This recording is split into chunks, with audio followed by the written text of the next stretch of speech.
This is head coach of the Tampa Bay Vipers, Mark Trestman, and this is the XFL show.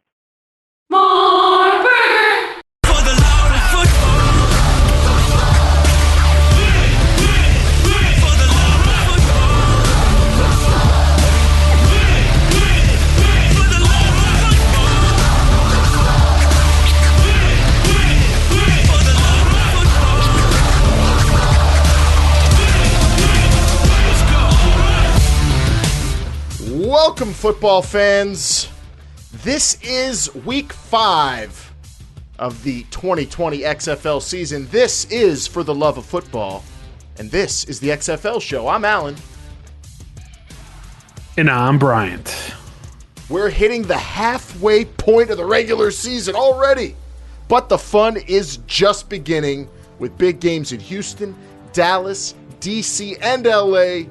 This is episode 119. Week 5 has arrived, and we're going to get you set for the midway point of the XFL season. Bryant, already week 5 and lots on the line this week. We've got a battle for first place in the East. We've got a pair of one-win teams looking to, stay alive and stay in the race and keep pace, because you've been saying it, teams are still in it everywhere, top and bottom of this league.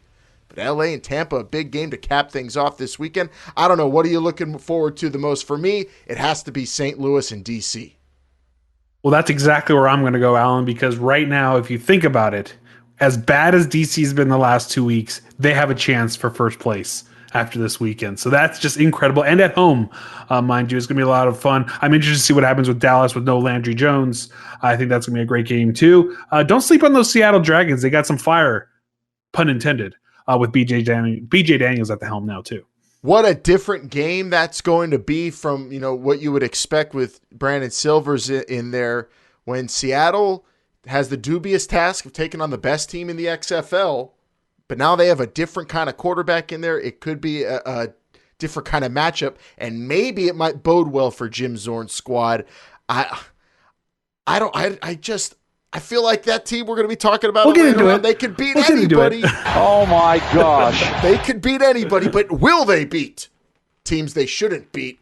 We're going to talk about it. We're going to get you set. Like I said, this is what it's all about. Week 5 in the XFL, and we're going to hit up the XFL fan line in just a little bit. 72565-4XFL is the number that all of you call. We appreciate you subscribing on XFL YouTube, to the podcast feed, whatever podcast app you're using, and we appreciate you calling into the fan line because we love hearing you, especially if you're going to the games, coming back home from the games. A lot of people call us from the road saying, man, what a game. We're going to hear some of that. It's going to be a lot of fun. They're taking after you, Alan.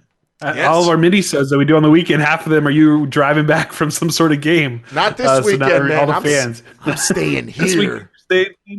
I'm going to be in LA, but there's a good gap in those Sunday games, so it should be a lot of fun. A late game on Sunday in LA. It'll be a lot of fun. Can't wait to get to those calls too. 9 o'clock for us. Are you going to be awake? Oh. Are you going to be awake? I'm always awake. I'm awake when I'm sleeping. It's way past Jake's bedtime, though. I'm worried about him. It is, and I don't know if he even thought about that game since he's not going to watch it, but he did give us his picks. We're going to get to all of our picks, and we're going to really I'm going to make a move this week, I think, Brian, to get first place in our standings that we're not even keeping track of on the show. That's my goal. Well, I know I'm one game ahead of you. That's all that matters. See, I don't even know that, but okay. I'm going to beat you this week. At XFL Show on Twitter is where you could follow us and interact with us on social media over the weekend.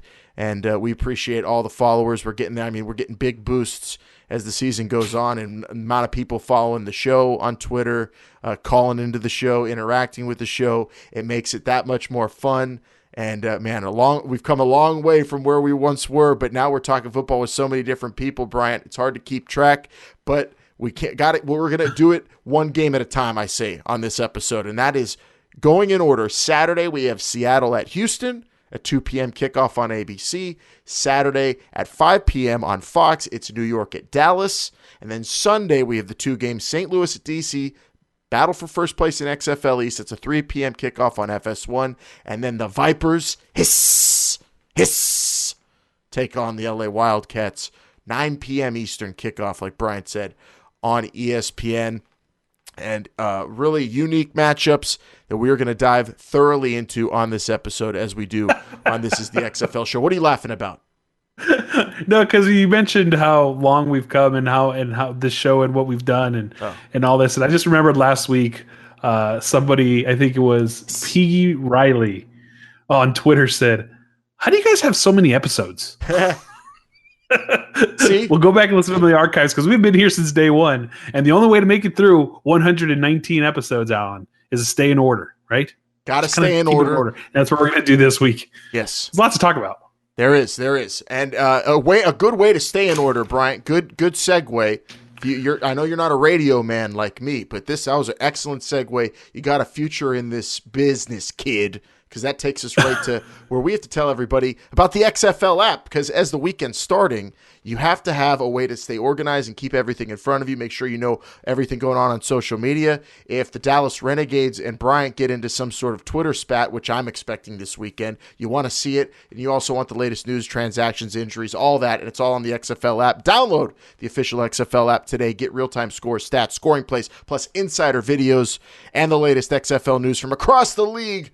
With the latest team updates and venue information you can customize for your favorite team on the XFL app, or follow all 8 teams like I do.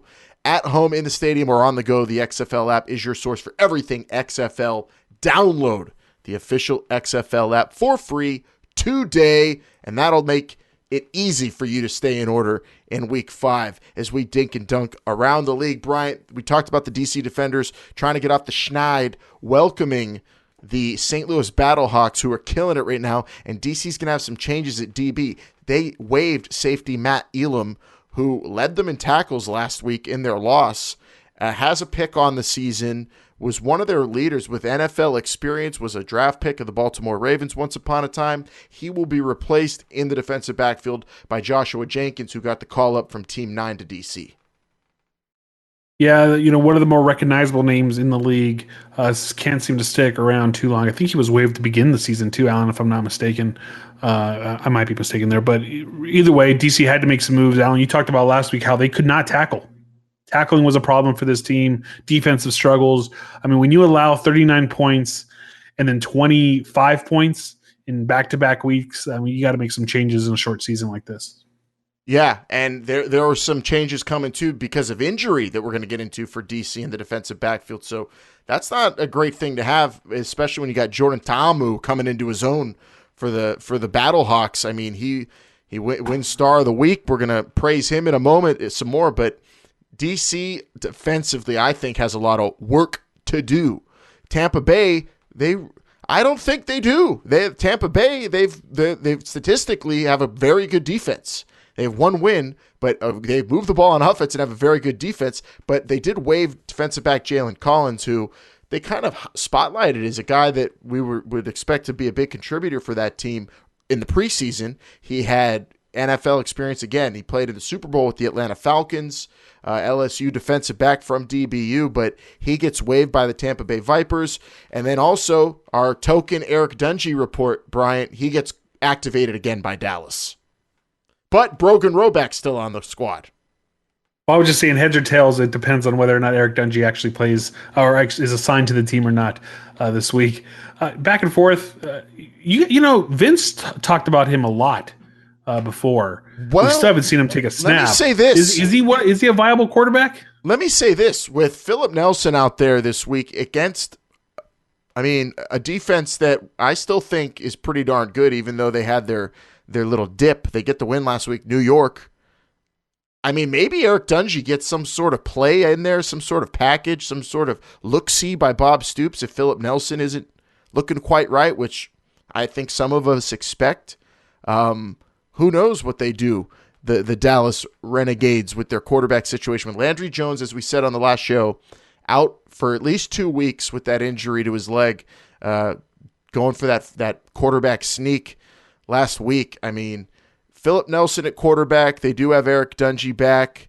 I would love to. As someone who watched the guy play in college, Brian, I'd love to see him in there just because he is he's like a fullback who plays quarterback. He's big, strong, could throw the ball down the field. He's not very accurate, but hell, Philip Nelson didn't look too accurate in just his little bit we saw him last week, and then definitely not in week 1 against St. Louis.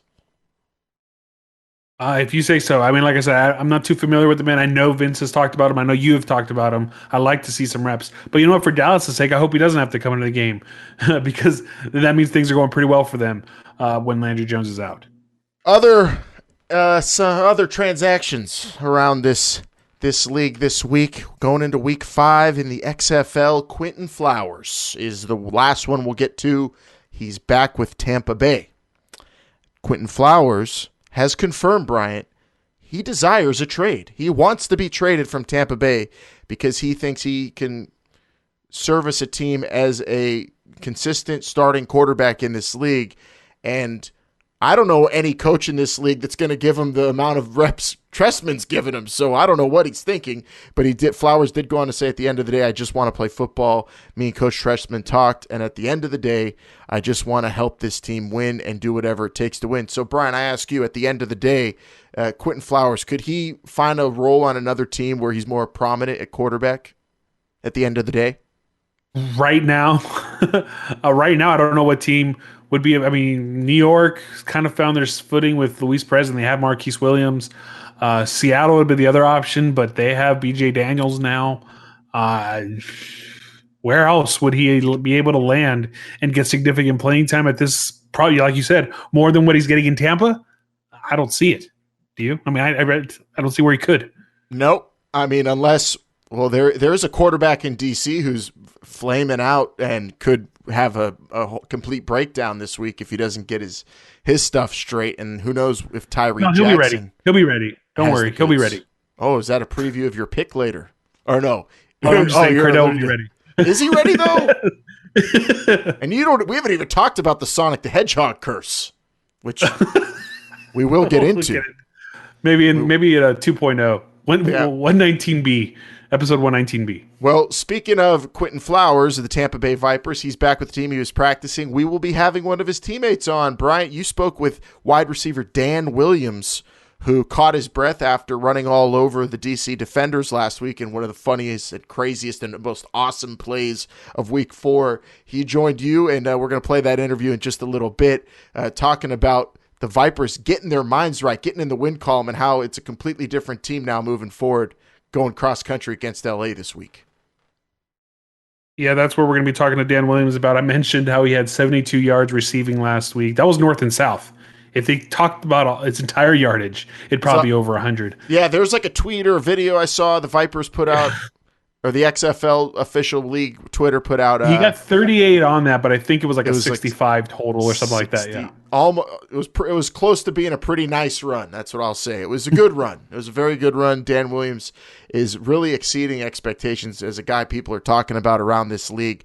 He wasn't getting that buzz in the preseason, but he definitely has been consistently contributing to that offense that's putting up big offensive numbers in terms of yardage, and now they're finally starting to learn how to get in the end zone.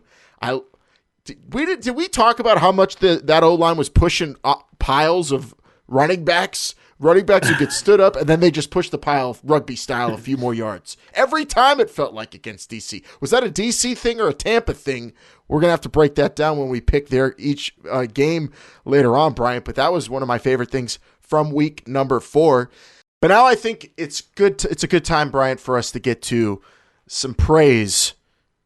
Let's talk about Jordan Ta'amu with his star of the week, the first non-roughneck to win the award. 63 yards rushing, 264 yards passing, 20 of 27, a touchdown pass, and just really doing everything the St. Louis Battlehawks needed him to do to get their victory over a Seattle team that wouldn't quit last week.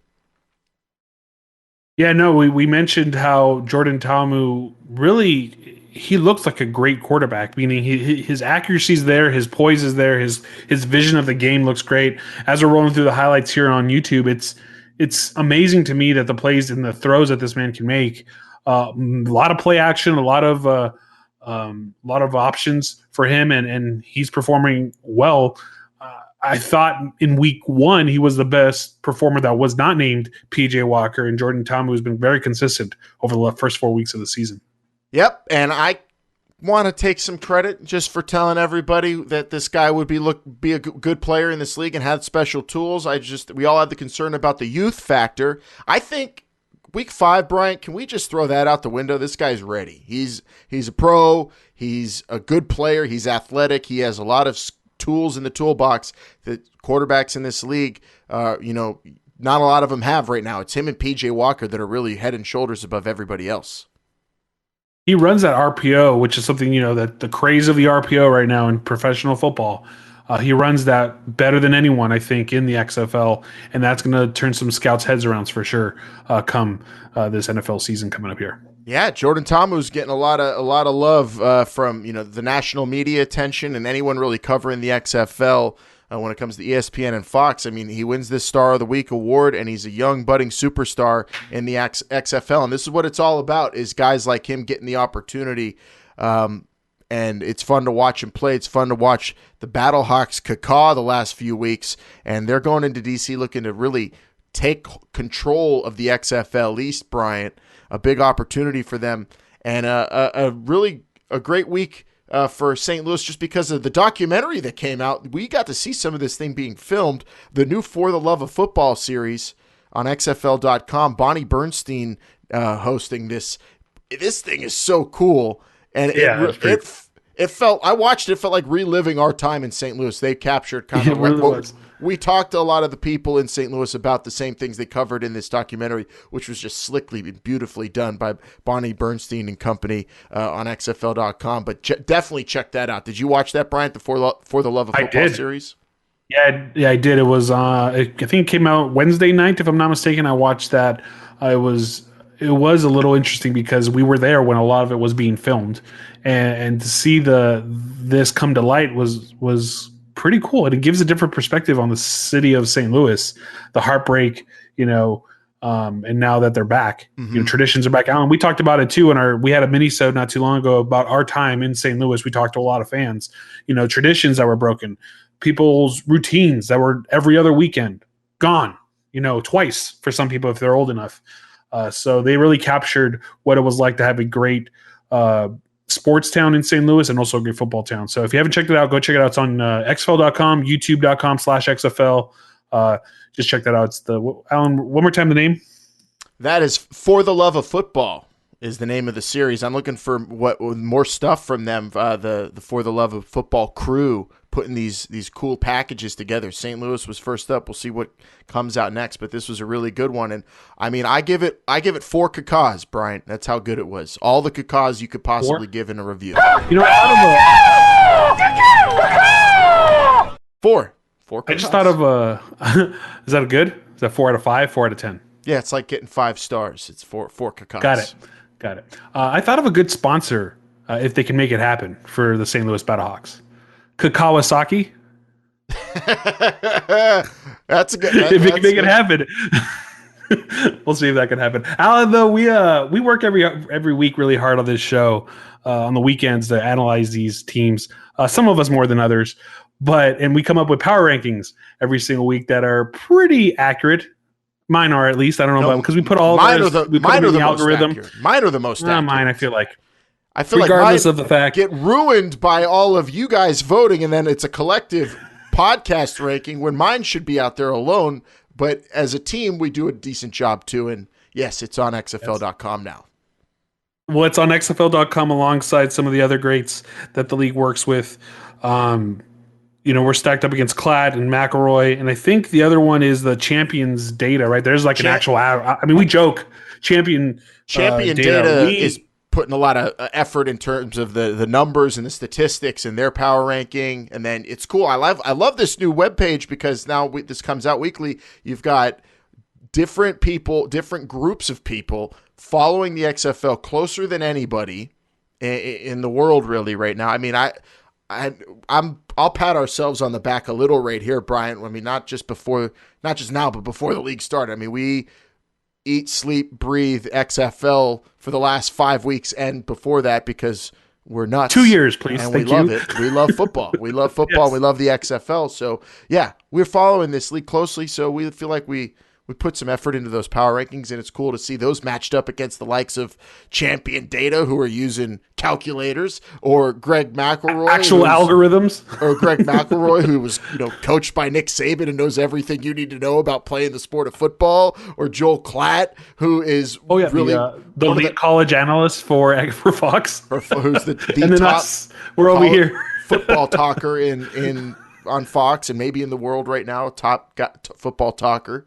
And then you have us who are XFL fanatics and following every little bit and every little detail of these games. Also, I mean, I don't know about them, but I do in my power rankings also incorporates what I see on the sidelines. Like Cardale Jones really hurt the DC defenders ranking for me this week with his little tirade that got caught on the. I'm like that too.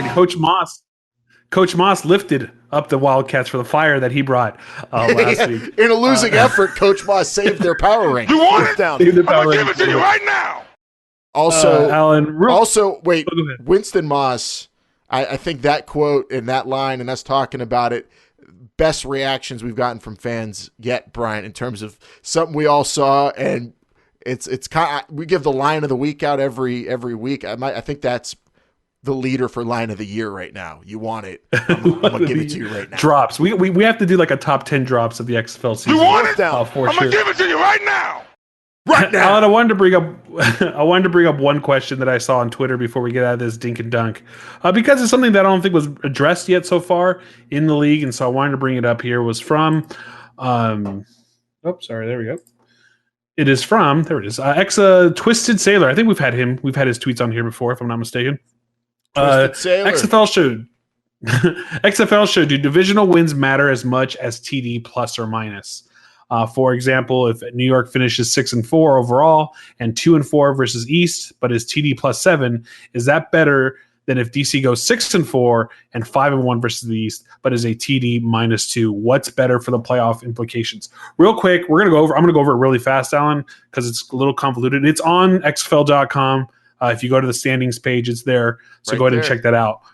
But it is head-to-head is your first tiebreaker. And then believe it or not, it is your net touchdowns for all games before even divisional ranks. I don't even know if it's actually, it's number 4 on this tiebreaker. So it's head-to-head, net touchdowns, and then total points in head-to-head matchups. So in this instance, New York would go. Even if DC beat them, what was it, 20-0 in that game?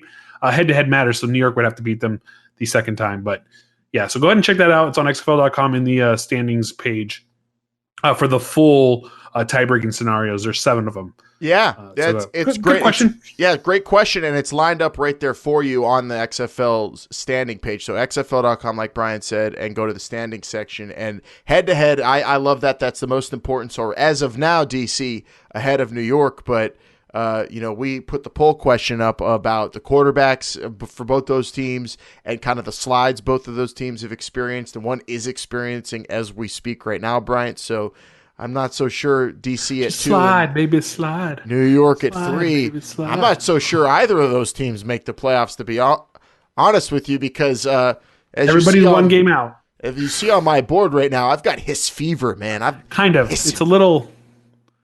It's I'm ready. There's no H at the very top. Ready to strike. I'm ready to play that theme song this weekend if Tampa Bay wins against LA. Although we root for Winston Moss to roar. Let's dive into some of our calls this week, Bryant, to finish up dinking and dunking around the league now.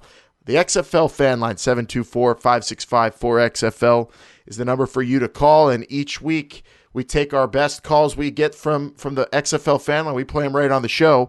Let us know your name, where you're from, who you root for, and we will play you on the show. We want to hear from you directly from the fans. If you have something you want to tell other fans, you want to ask us a question, whatever, make it good. Call the XFL Fan Line, and you might end up like one of our callers today. Starting off with Jim. Hey guys, Jim here again. First off, very excited about attending my first game this Saturday, Wildcats v Vipers.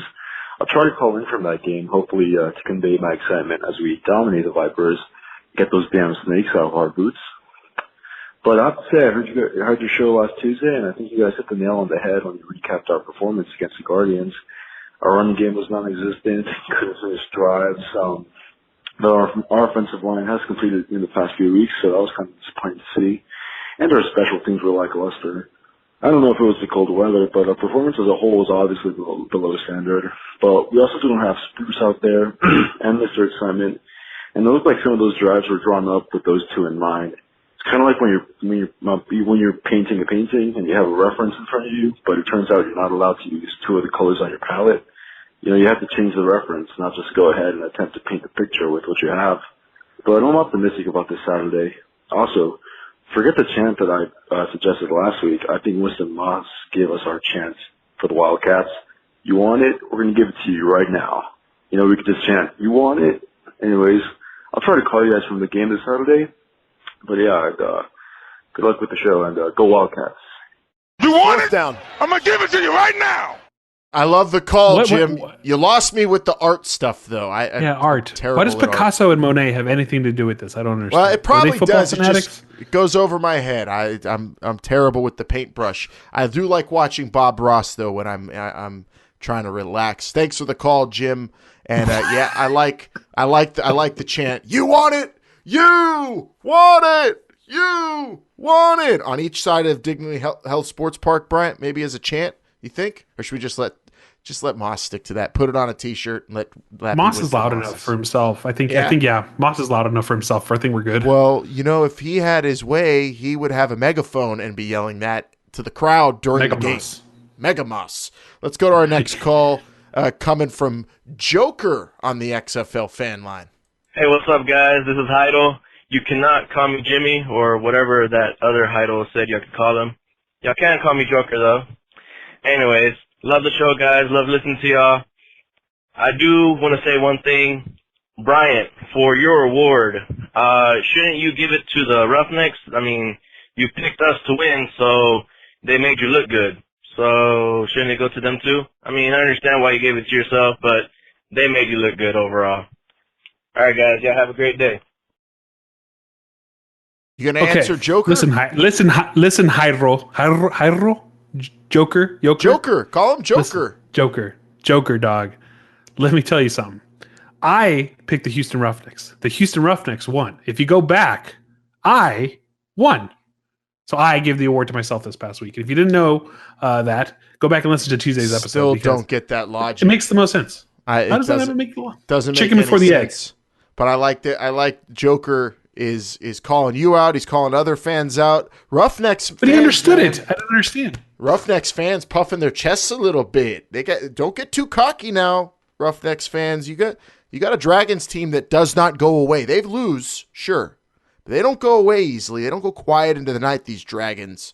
And I'm interested to see what the other guys are. And you were picking on this one, Brian, because this one was not as easy as all the other Roughnecks games have been for me.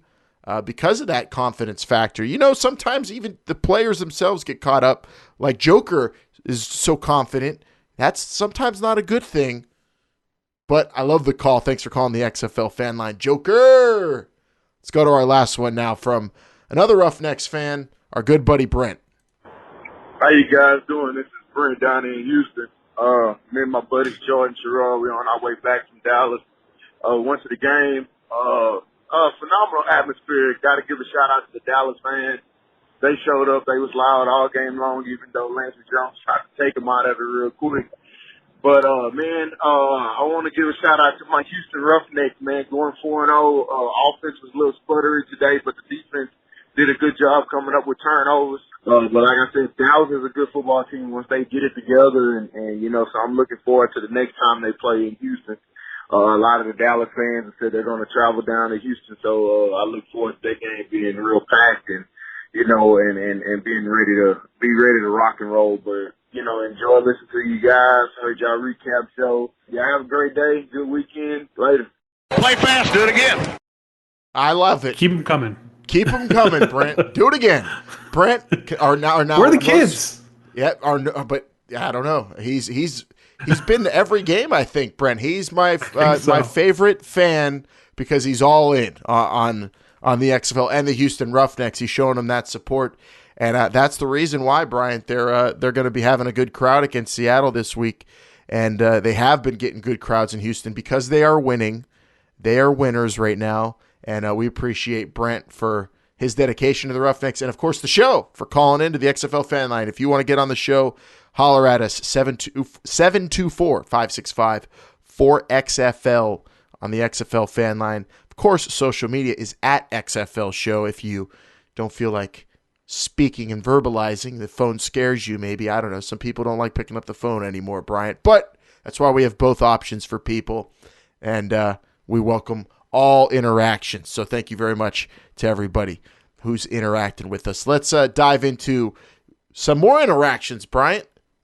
We had some poll questions stemming off of last show. Those polls are closed, correct? The polls have officially closed?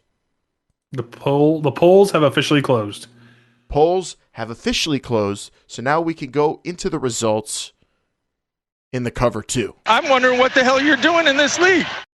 All right, what are you doing trying to tackle Darius Victor or 𝐬𝐸𝐴𝐥𝐿 Patrick or Devion Smith or Kristen Michael? Because those are the best and toughest running backs to tackle in this league that we whittled it down to, Bryant. We put the poll question out. Who's the hardest running back to tackle? We had 2 from Tampa Bay, a Battlehawk and a Guardian. Who won the poll? Yeah, we basically posed the question, right? Who is the toughest running back to tackle in the XFL? And by a narrow margin, it is Christine Michael from the St. Louis Battlehawks with 34.8%. Alan, you've seen this man run in person, mind you. Mm-hmm. Darius Victor as well, but Darius Victor came in second with 30.4. I think we did a disservice to Devion Smith and 𝐬𝐸𝐴𝐥𝐿 Patrick putting two players from the same team on the same list. They took away from each other's vote? Yes, exactly. Collectively, they would have tied Christine Michael, but Christine Michael came in 34.8 on Twitter.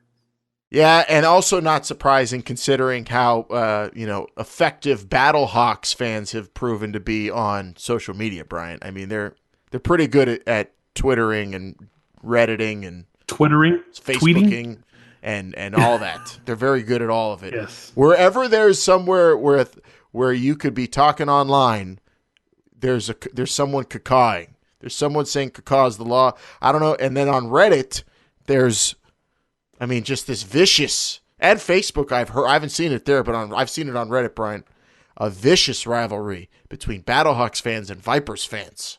So they galvanized behind their guy here, and they picked Kristen Michael, toughest running back to tackle. I voted for Patrick myself, just because he hits a guy and then he doesn't go down. He just stands up and waits for his lineman to push him forward, which I don't know if he's going to be doing that against LA, but I think he's done that like the last 2 weeks, 𝐬𝐸𝐴𝐥𝐿 Patrick. All these running backs, though, very impressive. Well, I voted for Darius Victor because if our friend Jonathan Coachman, the coach, can do it, I can do it too. What are you talking about? You comparing yourself to Coach? Jonathan Coachman has been tombstoned by The Undertaker, as he said. He's been in the Royal Rumble. What have you done? You've been to a Royal Rumble, but that's it. Two Royal Rumbles. Give me some credit here. If you're not going to do it, I'm going to have to do it myself. I've been to 2 Royal Rumbles. Well, there it is, our poll question on running backs. And then we also asked another poll question, regrettable moments so far in the XFL. Probably some more to come with all the access we get on the sideline. But the 2 we're talking about. Of course, the options were a couple of quarterbacks. Last week, we saw Cardale Jones in D.C. say this. They bench him. One ain't ready. He ain't. I don't know what's wrong. He ain't ready. And then his competition in this. He ain't ready. In this poll question was from week 2, and the Guardians quarterback Matt McGloin. What does this team need to do on offense to get something going here? We need to change the whole entire game plan at halftime. Okay, what do you need to change about the game plan? What are you frustrated about? There's just a lot going on right out now. It's embarrassing for us here as an offense, so a lot of things we want to fix and correct. Thanks. So gearing up, before we give away any halfway through the year awards, Brian, these are kind of like preliminary almost halfway through the year awards. And who won the poll question? Because I know who I voted for. Who won? The winner was Matt McGloin. Pretty decisively, too. 66.7% to the 33.3% for Cardale Jones. The best part of that, we didn't get to clip long enough, is Steve Levy after that just saying, wow. Like, almost his initial reaction right after Matt McGloin. See, It's the one that shook the league more than Cardale Jones did. This is because it was the first one. I did not vote for this one because, maybe it's regrettable for Matt McGloin because now he might not have the starting job anymore because of it. Also because he got hurt, and Luis Perez won a game, and who knows what's going to go on at quarterback the rest of the way with New York. But I voted for Cardale because that's going on right now. They're losing. Who knows about the locker room chemistry? I mean, this is going to be a major turning point. This is it for the DC Defenders, I think, this week. It's a turning point. Not win or lose, but in terms of just going out there and showing some heart and some cohesion. And that moment from last week said so much, and I think, I don't know, that might have worsened what was already going on in DC before the end of that game when we saw that, Bryant. It might have. I guess which one's more regrettable? I don't know. I mean, that was the question, right? Regrettable. Is Matt McGloin's more regrettable or is Cardale Jones? Cardale Jones is calling out a player. Okay. But Matt McGloin called out an entire game plan, a week's worth of work in one sentence. That's a lot more volume with one sentence than what Cardale did. It was more of a tantrum, I would say, for sure. But also Cardale Jones has the rumored Sonic the Hedgehog movie curse. Did you hear about this? No, I did not. So you're going to have to explain this to me. Cardale Jones had his awesome Week 2 performance against New York, and right after the game tweeted, awesome game or something, time to go see the new Sonic movie. And he saw the Sonic movie, and he's been terrible ever since. That's what they're saying online, at least, Brian. I take that over Pep Hamilton's curse of being on this show. So I'll take that curse. That is definitely not. Because Pep was on the show going into Week 3. But Pep was on the show before that, so we can't say it was that. It was definitely Sonic the Hedgehog, for sure. But thanks to everybody who voted in that. Got a good amount of votes on those polls, and Matt McGloin takes it home for most regrettable moment so far in the XFL. Part 2 of our cover 2 here, Bryant. Let's talk about some upper deckers in Houston and St. Louis. St. Louis is getting rowdy.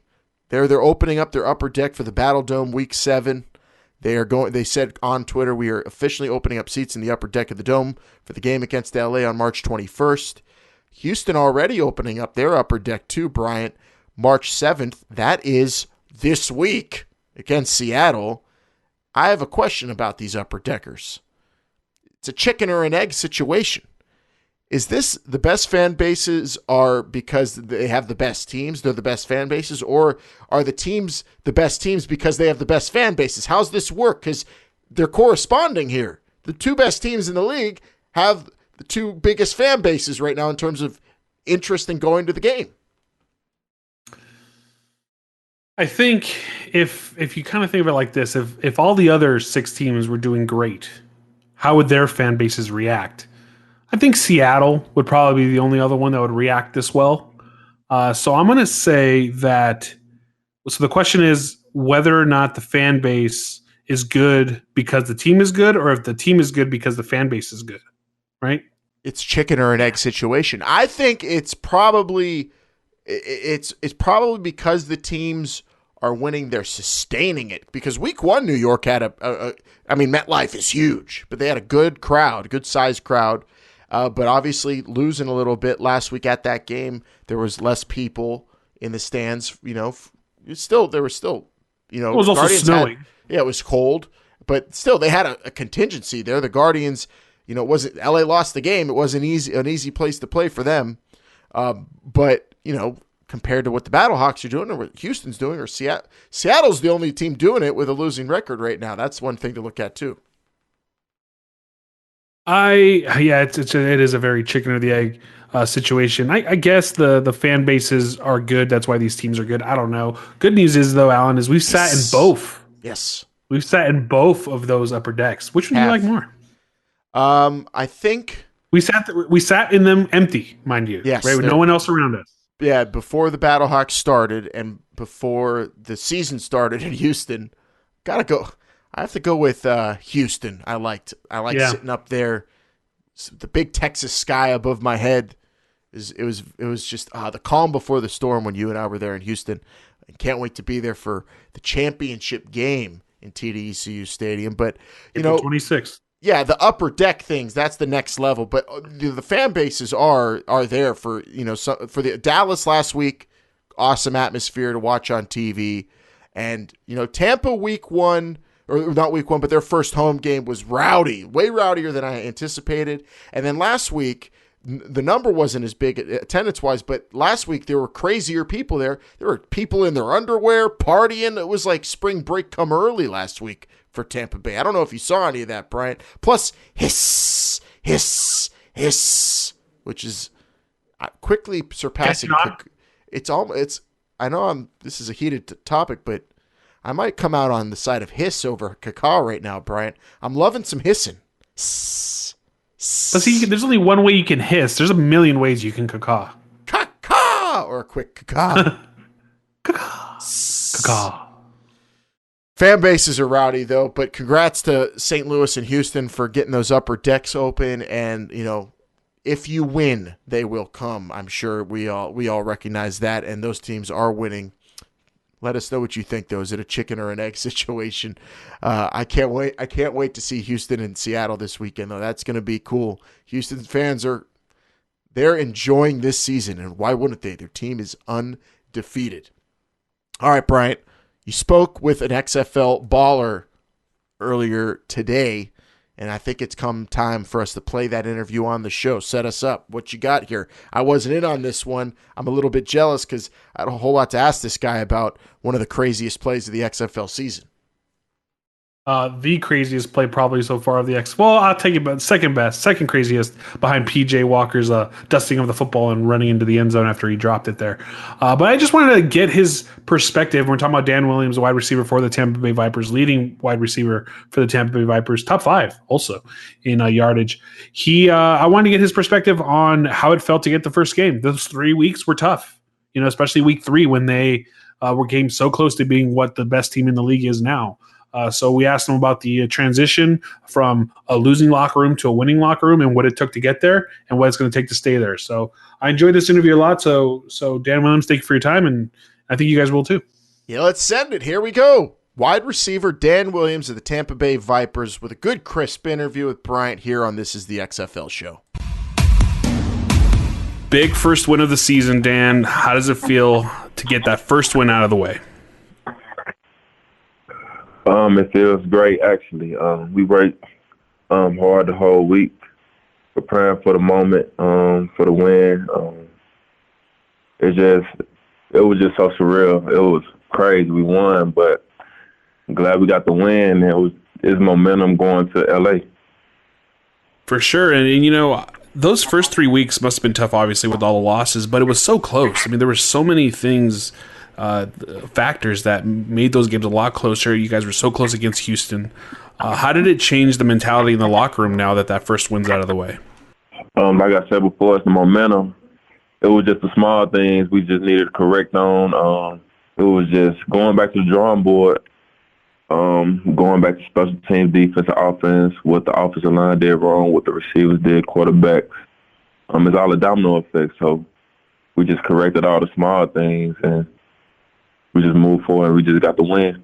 And then in the last game, 7 receptions, 72 yards. You're in the top 5 of receiving yards for the league. But, those 72 yards were north to south. If we count that run where you went all the way across the field, you'd be over 100. Tell me about that play, man, because I watched it like 100 times on TV, and I still can't believe it happened. Yeah, that run was crazy. Yeah. Well, I'm blessed by the offensive line. Just for protecting me and the quarterback, Taylor, for throwing me the ball, gave me the opportunity to make a play. But me getting these yards and all that stuff, it just carry over to practice, the preparation we've been doing. And I'm just so thankful to be in the position I'm in. And I'm happy for the team I'm on. It just seemed like you were faster than everybody on that play for sure. But Taylor is your guy, like you mentioned. He is the QB going forward, at least for this game in LA. And with your run game the way it was, over 200 yards as well, where is that offense right now? Are you guys at full gear? Do you feel like you can continue this momentum, like you're saying, throughout the rest of the season, especially here in LA? Yeah, ain't nothing gonna change. We're gonna keep pushing forward. We're gonna keep the gas on the pedal. Just gonna keep going hard each and every day. Going to LA, we going to like that team we facing, they ain't got nothing to lose. They gonna give it everything they got, and we gonna give it everything we got. But we gotta do everything we got, but better. And we just gonna get this win. We're gonna do everything to get this win. That's all that matters. You mentioned that everything they have, trying to leave everything on the field. Those Wildcats are in the same kind of position you are, sitting with that same record. What kind of challenges, though, do you see on the defensive side from the Wildcats that they're going to present you come Sunday night? The Wildcats got a real good scheme, real good defense, good DBs, good linebackers, good D-line. They got a good scheme over there on the defensive side. But if we do what we supposed to do, what we execute, we're going to get the win. That game is Sunday, 9 p.m. Eastern. One last question here, because as a fan, I've been watching these games, and it's been a lot of fun. I've been to a few as well, and they've been tons of fun. I'll be in LA watching you play this weekend as well. But tell me how much fun it's been to play in the league. Very exciting. This league is full of opportunity. Anything you want to do, go to the CFL, go to the NFL, or you want to stay here and play for the rest of your career. It's up to you. What you put out on film, people gonna see. Like NFL, they look for talent each and every day. So it's just all the small things, what you do off the field too. Because if you go to the NFL team or go to the CFL team, they gonna ask Coach Trestman questions like, "How was this guy?" But it's just a great opportunity for everybody, so they can move forward in their career and just be great at whatever they do, Well, best of luck this week in LA. I'll see you there. Maybe we'll catch a selfie or something like that, man. Take care. All right. Thanks for having me. Thanks to Dan Williams and the Tampa Bay Vipers for setting us up with that good, crisp football chat as they get ready to go cross-country and do something no XFL team has ever done, Bryant. Win on a cross-country road trip. But that dude has been playing his keister off this season. You saw it on that play you guys talked about, and I think if any team's equipped to do it, it's Tampa Bay with guys like, they have so many guys with heart on that team that don't give up on plays. You see how many extended plays the Tampa Bay Vipers offense puts out, like that one. Dan Williams has been doing that all season long. He's an after-the-catch guy. Doesn't like going down, and he's a receiver. Love it. Love watching that guy play football. Thank you again to Dan Williams. But you're right. The Tampa Bay Vipers, we said it for the first 3 weeks before they won their first game that that they were just a few steps away. They're leading the league in a lot of offensive categories. The only one they weren't was our red zone percentage. Now that they're fixing these things, I expect good things from the Vipers going forward for sure. So thank you again, Dan Williams, for your time, and excited. Hopefully I get to see him in LA because I'll be there. Yeah, I'm jealous. It's going to be a fun game. Tampa Bay and LA will close out the weekend, and we're about to go pick all these Week 5 games, Bryant, in just a moment. But I do want to remind everybody with the weekend coming up, this is your chance to have some fun and maybe win some money. Download the free Play XFL app for your chance to win big cash prizes. It's free to play. You just pick the exact scores of the week selected games. That's what we're about to do. We're about to pick the games, Bryant. But if you get the free Play XFL app, you have a chance to win some money. You pick the exact scores and the week selected games. You could win that week's jackpot prize, which could be $25,000, $500,000, up to $1 million. It's fun, it's easy, and it's totally free to play. Plus, there's a guaranteed cash prize every week on the Play XFL app. Pick scores, win money. Download the Play XFL app for free today in the Google Play or in the App Store. Ready to play around and pick some games, Bryant, and dive into what we're going to see in week number 5. This is the moment, and this is how we set it up each week when we go into the games of the week. Game by game, we're going to set you up with our Against the Spread aficionado. Our colleague Vince Calfo is going to set it up. We're going to knock it down. Let's get into it. It's time to talk week number 5. Hey, football fans, this is Vince from This is the XFL Show. XFL week number 5 kicking off on Saturday, 11 a.m. Pacific time. Seattle Dragons, 12.5-point underdog on the road at the Houston Roughnecks. Seattle, they just haven't been able to keep up with the big-time offenses this season. Houston, I know they've had a few scares recently, but I'm not afraid to lay the big number, so give me the Roughnecks. Second game of the weekend, Saturday, 2 p.m. Pacific time. New York Guardians, 8-point underdog on the highway at the Dallas Renegades. Dallas, they don't have Landry Jones at quarterback. Phil Nelson's going to be under center. He hasn't looked great this season. How's that going to work out? Hal Mummy, he's got a broken leg. He's going to be coaching from up in the booth. How's that going to work out? Maybe it's a square play, but I'm going to go with the Guardians getting the 8 points. Third game of the weekend on Sunday, noon Pacific time. St. Louis Battlehawks, 4.5-point favorite on the road at the DC Defenders. This line started out a lot closer than this, and it's ballooned up to 4.5. St. Louis, they've looked great recently. DC, they haven't looked that good. Why was this line so close to begin with? I don't know, but our friends out in the desert, they probably know something we don't. That's why I'm going with the DC Defenders. Final game of the weekend, Sunday, 6 p.m. Pacific time. Tampa Bay Vipers, 2.5-point underdog on the road at the 𝐬𝐤𝐢𝐚𝐥. Tampa Bay finally getting in the win column. They looked impressive. Why are they an underdog against the 𝐬𝐤𝐤𝐿cats, who haven't looked great last week after finally getting a win? Maybe it's that cross-country flight. I'm not quite sure, but I'm going to side with the Wildcats at home, laying the 2.5 points. That's it for week number 5 in the XFL. And for the love of football, just go ahead and bet on it.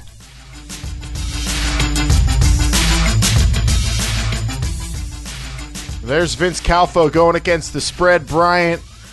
And now I'm ready to pick these games, knowing what he said, knowing what I'm thinking already, knowing what the trends are with the chatter online and in the desert and the sports books and, of course, the hardcore football talkers that we love to interact with on a weekly basis. This is our time to shine, and it's time to break them down. First one up, Seattle at Houston, Dragons and Roughnecks, ABC, 2 p.m. kickoff. Breathing fire. Can they finally break through, though, and can they hand that first L to the Houston Roughnecks? Brian, a 13.5-point spread as of this live on tape podcast recording, over under at 45.5. The Houston Roughnecks, man, they are the cream of the crop, the tippy top, number one in our power rankings, number one in the West. The Dragons, the coach might have maybe forgotten the score last week. Is he going to be on the ball on the road against June Jones, P.J. Walker, and the undefeated Roughnecks? What are you thinking here? I was thinking about this game a lot, Alan, and something happened last week with the Seattle Dragons that I think we expected not to happen, and that was a spark, a fire that got lit with them. B.J. Daniels came in there and got them close, gave them some opportunities to win that game in a loud Battle Dome. You look at some of the numbers here, offensively, they're not impressive, although you've said it many times, run the dang ball. They're third in the league in rushing right now with 109.5 rushing yards. I really think that Houston might overlook this game. This might be a trap game for them. We talk about those in many sports all the time. I think that defensively, can Seattle make plays to stop Houston? Houston, you don't want to hear this, but since week 2, when the Battlehawks gave PJ Walker some trouble, I feel like the Houston Roughnecks have been a little weary. They weren't great last week. They did what they had to do to win, but they didn't look like their normal selves. So that's why I'm going with the Seattle Dragons to win this game on the road in Houston. What? Why is that fate? It's gonna be a close one. It's I'm gonna wondering be like what the hell you're doing in this league. What the hell are you doing 22 right now? to 19. Are you? Why? I think you're just going out on limbs now. You're trying to. You took my advice last week. I said say something crazy, and then if it doesn't happen, everyone will forget about it. This one's hard because we'll talk about it again. You're picking Seattle. It's very dangerous. Now, I think Seattle is a competitive team, and I don't think they're going to get embarrassed or anything. But you said Houston didn't look like that. Houston looked exactly like themselves last week. Houston, like absolutely not. Houston gets the job done when they need to get the job done. They score points when they need to score Beginners points. to enders, right? Stops. That's great. That's a great line. Yeah. They get stops when they need to get stops. They win the game. They make the big plays in the big moments when they need it. That's what they've done the first 4 weeks. It's week 5. They're at home. They got stopped in the first quarter. In the first quarter, they got 3 turnovers and came out with 6 points. 6 points. That's not great, but they still won the game, and they still got the turnover. Do you think BJ Daniels is going to throw 4 interceptions? I doubt it. Because you know what happens when he doesn't want to throw it? He runs. Landry Jones can't run the ball. Well, the injury front could be interesting in that regard because, the 𝐬𝐞𝐝 went down in a heap last week for Houston, the defensive lineman, and if he's out, that could change that defensive dynamic and how they get after BJ Daniels. So maybe he has some room to run around. Of course, the injury for Seattle, we got to mention Mohamed Cisse, the cornerback who fractured bone in his neck. He was taken to the hospital in that game last week, but he did put an update online shouting out everybody, showing he's in good spirits, saying thank you. So that was really cool to see. But I don't think the Dragons, I think they will win some games they shouldn't. They're capable of beating almost any team in this league except Houston. I don't think they stack up well with how Houston gets after quarterbacks. If BJ Daniels, they're gonna keep him bottled up. He's not gonna be able to get loose the way he kind of startled St. Louis, who maybe didn't have the battle plans for him last week. A whole week to plan for BJ Daniels, for Houston, for Ted Cottrell and that defense. I'm picking Houston to win 26-14, but it's not going to be an easy win. That's not a cover, Bryant.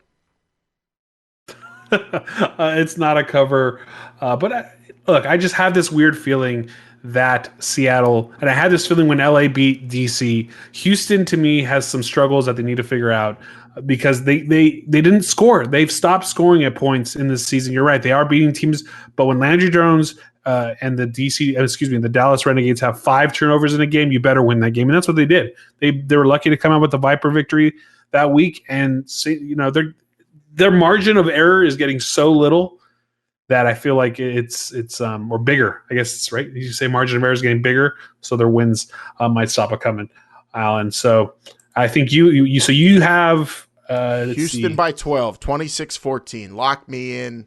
Not my lock of the week, but I do like their chances at home in front of that crowd. What is your biggest margin? I don't understand. If Alan, that's the same thing. We've gone over that. If this game was in Seattle, I might be with you.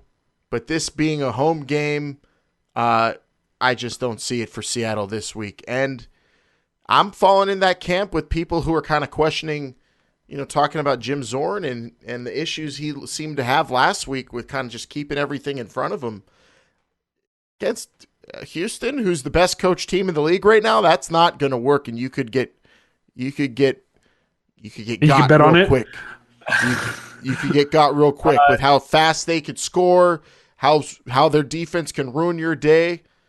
Got to keep it. Go for 3 when you need to go for 3, but go for 1 when you need to go for 1. Go for 3, and most importantly, run the ball, Zorn. You got a hydra of running backs, and now you got BJ Daniels, got a quadrahydra of runners. Use them. Hydra. I made that up. Vince, I don't think that's a thing. Laying the points, 12.5, taking Houston. Alan, you and Jake as well. Houston straight up. I'm the only one with the Seattle Dragons, so we shall see how that ends up happening. Breathe some fire. We'll see what's up, and if they win, I'll admit, Bryant, you're smart, and as Jim Zorn likes to say, I screwed up. I got screwed up. I just got screwed up. But I don't think I'm going to have to. I got Houston. Roughnecks and Dragons in Houston, and that is, of course, the first game of Week 5, and that'll be on ABC at 2 p.m. Eastern. Let's go now to the second game on Saturday. Guardians. I know people love it when we say it like that, Bryant.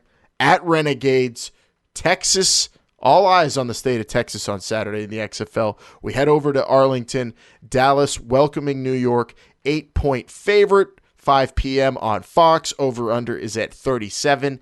I'm taking the under. I think this is going to be a dog fight with Landry Jones out. Matt McGloin, full participant in practice, but what do you do at quarterback if you're Kevin Gilbride and the Guardians? Seriously, that's a question? Was that on the rundown? Hold on. It's on the rundown. Oh my God! Come on! You have to ask that There's no way it's question. not a question. You have to. You have Luis Perez won you a football game that he probably should not have won. Matt McGloin has not in the last few weeks. I'm going with Luis Perez. And you know what? Matt McGloin might be number 3 behind Marquise Williams, dude. To be 100% honest, this game, the Battle of the Red Eyes. I'm excited for this one. Dallas and New York. I think big things can happen for New York. This could be a trajectory leap for them. And taking advantage of Landry Jones being out, we saw how this team, the Dallas Renegades, performs without Landry Jones. We see them how they performed with Landry Jones. We've also seen how they perform without him. So I'm going to take the New York Guardians in this one, 27-12. Yeah, I like New York to win as well, Bryant. I got them 12-9, and I think they're going to they're quick already for me. I feel like they are a team that is equipped to win ugly. And Kevin Gilbride as their coach is it's been his MO at times, especially back in the day with the Giants. They didn't always have the prettiest wins, even though they had good records. I just asked the question because I feel like we have to, but we all are going to say Perez, that he won the game. But I think New York is going to win this game by taking the ball away. And with Philip Nelson in there for Dallas, I don't feel like he's able to move the ball he won't take the risks Landry Jones was taking. But then because he doesn't take the risks and he kind of seems like he might be timid with his decision-making, they're not going to move the ball the way they did with Landry Jones. And New York, I think, is built to stop the run. I mean, their D-line with J.O., you got Jarrell Owens last week.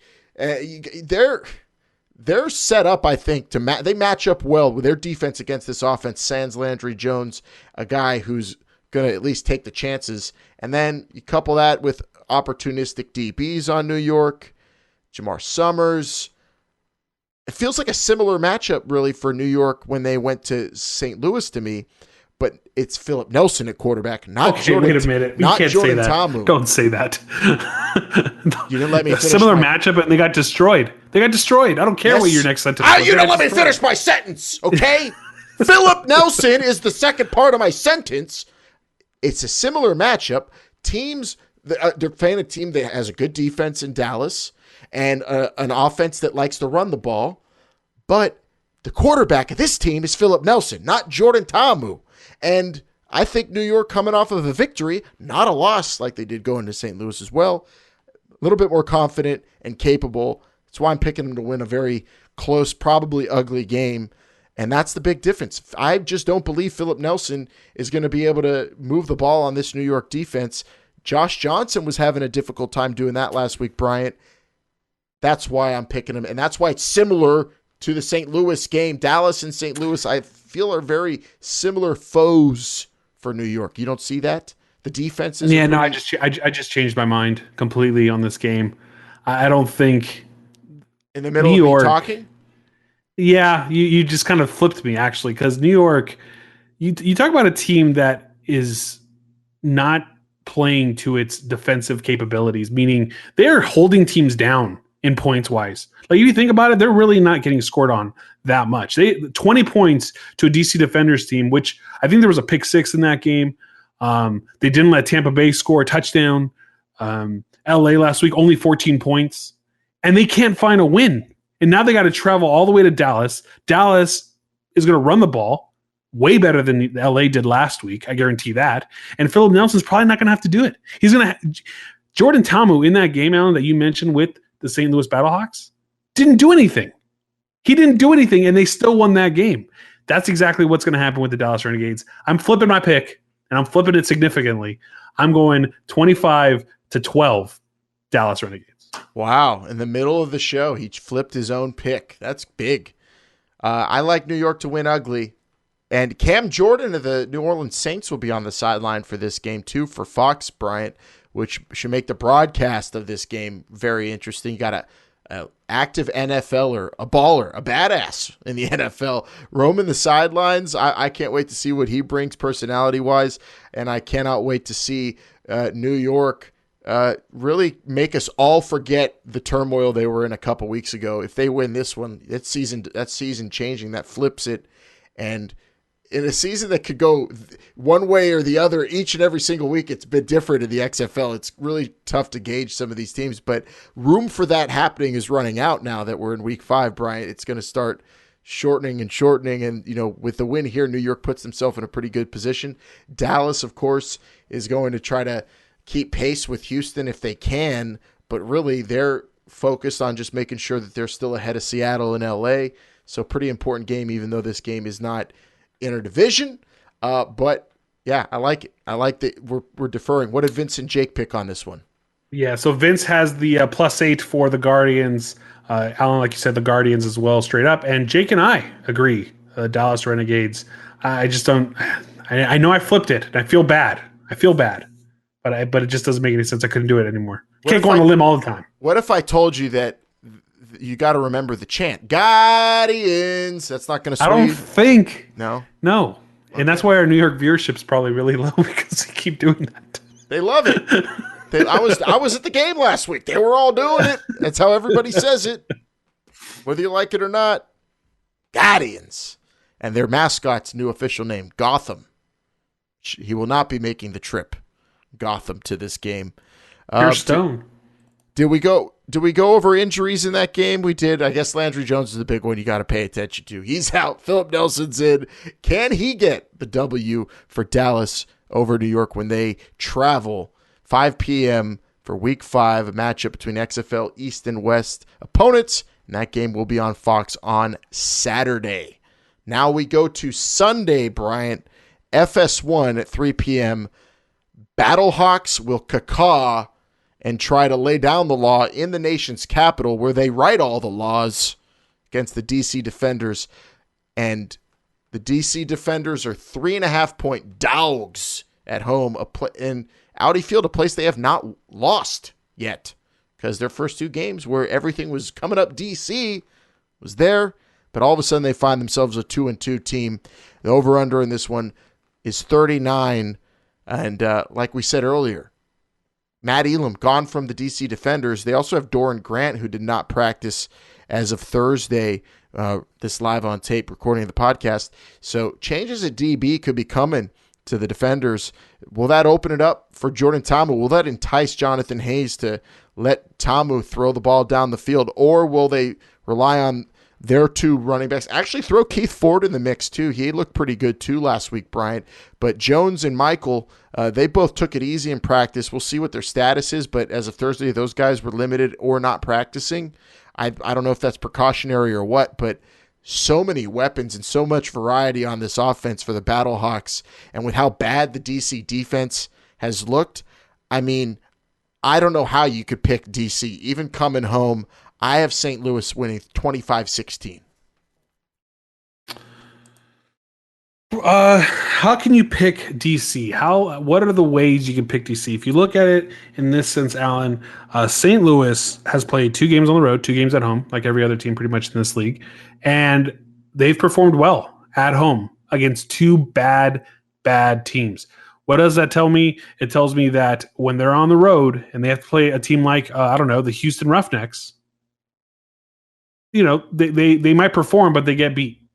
And now DC's headed home, where they are comfortable, where they're back home. They haven't had to be on the road for 2 weeks, traveling across the country from DC to LA to Tampa.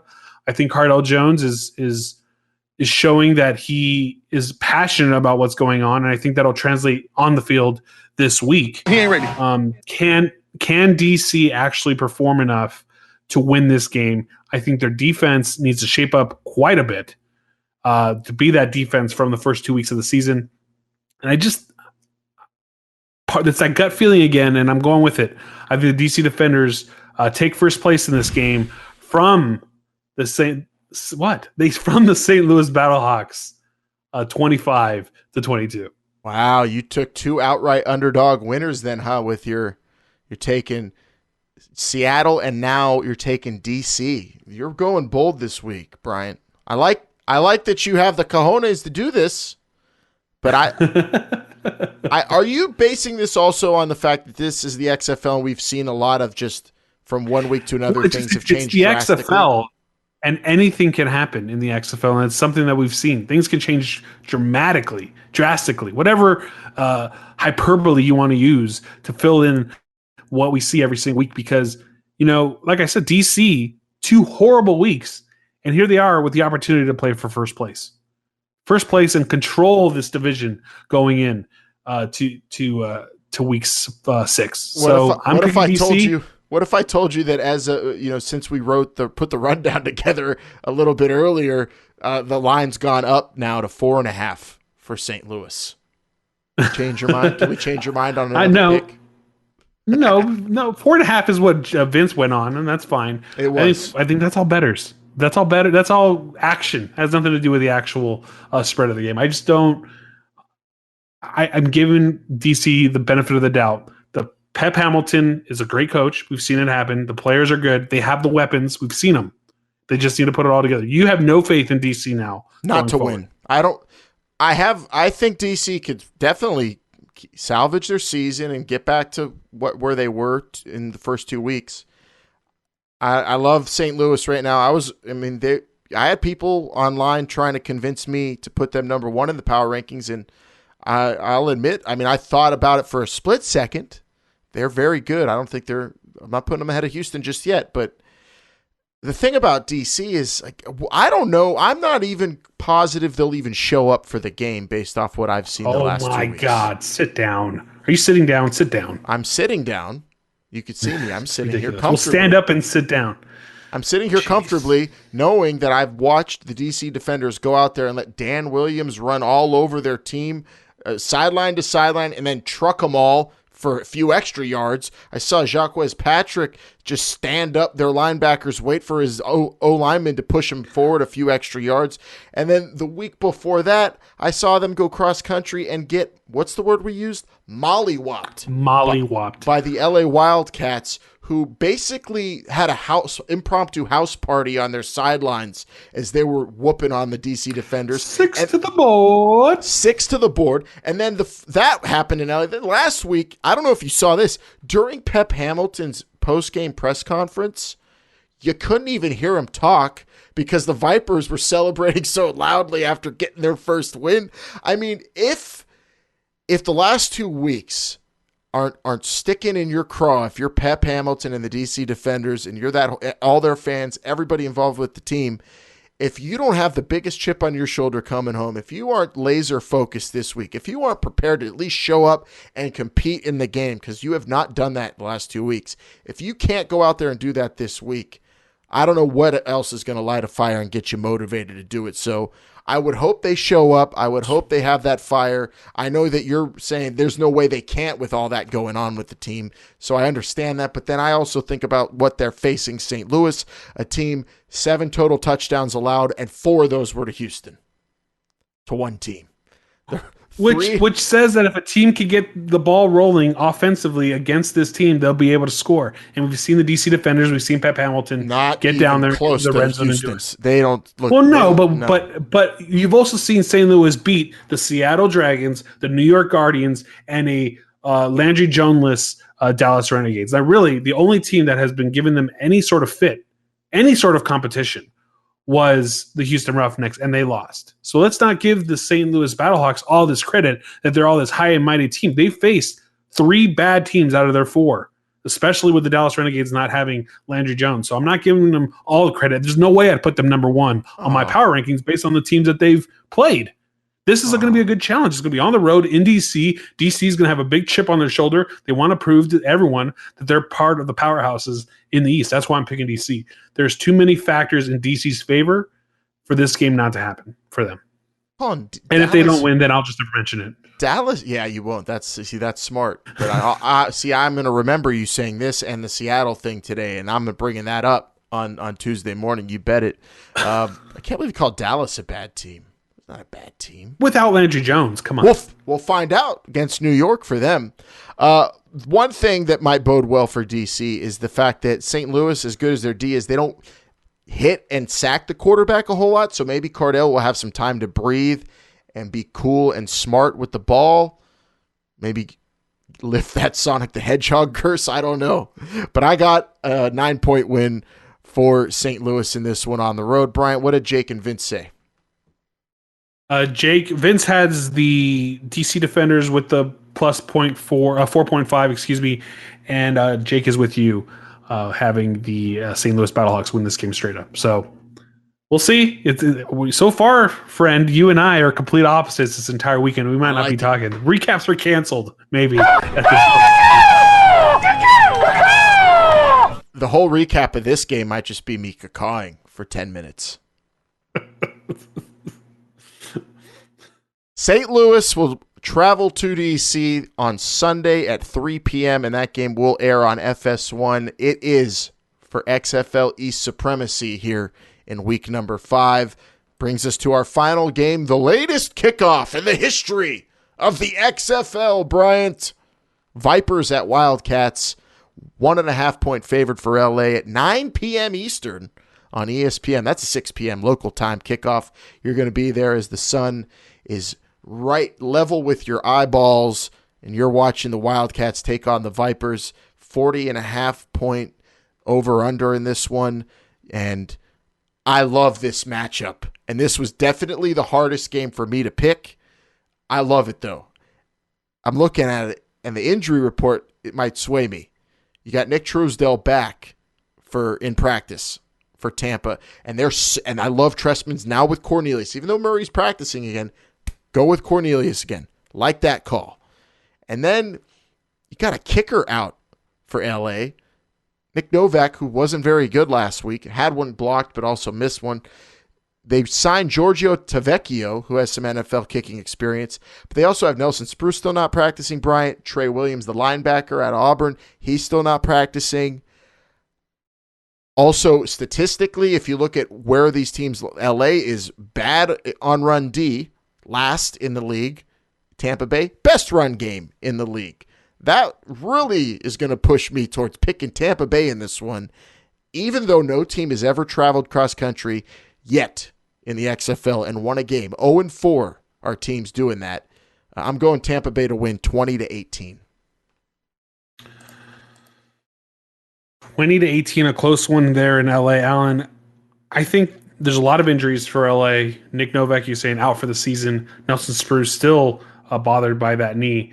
Devin Taylor, don't forget him. He was a big factor. We saw that injury actually happen in front of our eyes, if I'm not mistaken, when we were watching that game. He came up limp on that. It looked like a hamstring more than anything. But traveling all the way across country, playing a late game, 9 p.m. Eastern, that's late. I don't even think NFL games are played that late anywhere in the world. You're right in the sense that everything is coming up Tampa Bay right now based on the way they've played the last 2 weeks. LA seems to be a better football team with Josh Johnson at the helm. They're leading the league, I believe, in passing yards per game, but they're last in rushing yards per game. So there's a lot of question marks there. I'm putting this simply on the fact that the Tampa Bay Vipers are going to have a long ways to go across the country. They're playing late. I think Tampa's woes in the red zone might bite them again in this game. I'm liking LA. I like LA in this game. I'm going to go with them 30-22. So you have an 8-point victory for LA at home. You really feel like a 9 p.m. That's defense travels, dog. Jerry Glanville's defense going to travel. I don't see 30 points. Jerry Glanville's. You think nights are dark in Tampa? Wait until you get to LA. He's not going to be able to see anything. Yeah, he's not going to see what's happening. Man, I can't wait till Jerry Glanville goes. Those are the things that Vegas doesn't tell you about. Is Jerry Glanville shades are going to completely be messing him up in that game. I think he's got like a RoboCop thing going on right there, or like he's got like Terminator vision, something that he's got like stats he's reading in his sunglasses when he's wearing those, because his defense is the best in the league right now against the run and the pass, yardage wise. 237 through the air per game, 156 on the ground per game, or excuse me, flip that the other way. 237 total per game, 156 through the air, 80 yards on the ground per game. LA's run game already kind of anemic as of late. The Vipers' defense is impressive. Just because, like we said, snake bit maybe those first few weeks, but a different mentality. We heard Dan Williams on the show earlier. He said it was surreal because they felt there was like some sort of hurdle, something just keeping them from punching through, because when you succeed in moving the football and you feel it, you feel like you're a good team and you're just not getting the W's. They get it, and that just changes it. Snowball effect. I see that happening, especially when you got a defense that does what they do in terms of keeping teams, in check, 3 and outs and all. Jerry Glanville getting after quarterbacks. That right side of the offensive line for LA has been prone to giving up some sacks we've seen. I like Tampa Bay in that regard. Just statistically, everything appears to be in Tampa Bay's favor, but also I don't want to discount Josh Johnson at home. Josh Johnson with a whole week of practice pissed off because I felt like he was angrier than anybody after last week, Bryant. I definitely don't see LA going more than away Cardell? Easy. Way more than Cardell. No, yeah, way more. Josh Johnson, I could see the steam coming out of his ears last week. He was so mad. Just they had some missed opportunities. I mean, Cardell, they were never in it. They were just making mistakes left and right. But I have Tampa Bay by 2 points in this one. I think it's going to be the closest game of the weekend.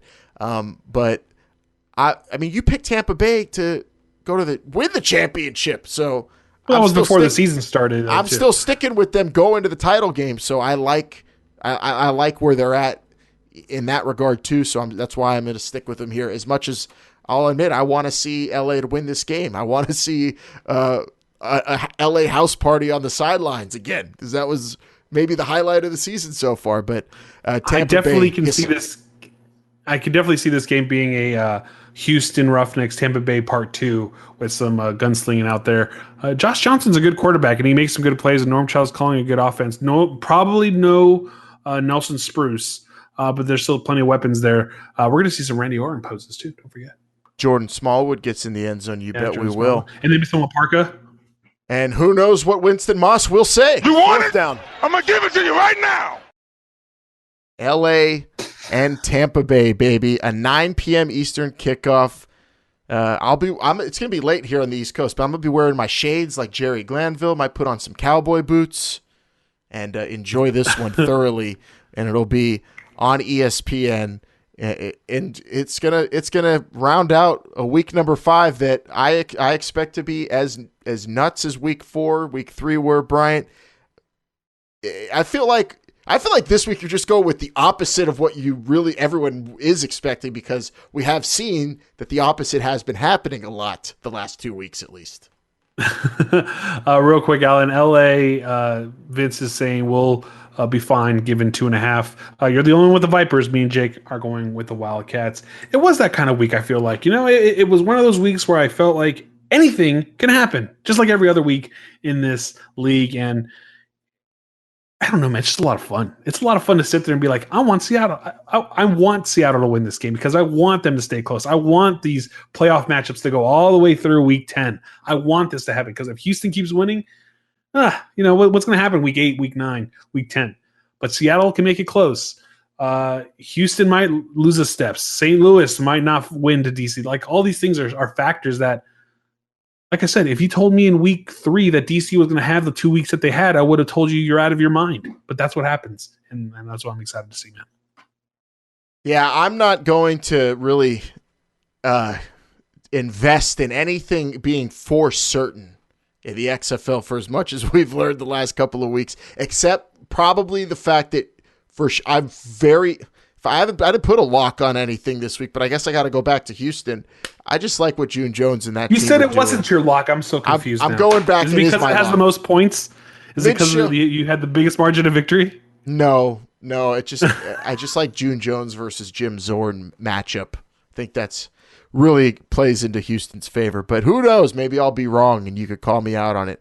Tuesday's going to be an interesting show. We defer on a lot of stuff here, and I mean, every single game we've been on the opposite ends of the spectrum here. It's going to be an interesting weekend. We're going to be texting each other. Somebody, whether it be me or you, could be 3, 4, 5 games up. Even better is the power rankings. What the hell are those going to look like whenever we finish week 5? I know how difficult it was for some people after week 4, Bryant, but another tremendous episode, another fun way to get ready for another week of XFL football. It's spring break for a lot of kids across the country and colleges. So they're just getting ready for it.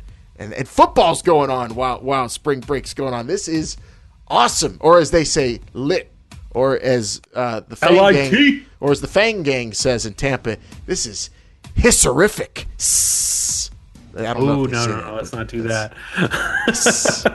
This is. I'm getting hysterical right now. Yeah. We better end the show now. Man, let's end the show and let's get out of here. Football fans, thanks for another great episode again. If you're listening to us for the first time, or if you're telling your friends, make sure you hit that subscribe button on your favorite podcast app, whether it be Google Podcast, Apple Podcast, Spotify, whatever you prefer. Also, are you good there?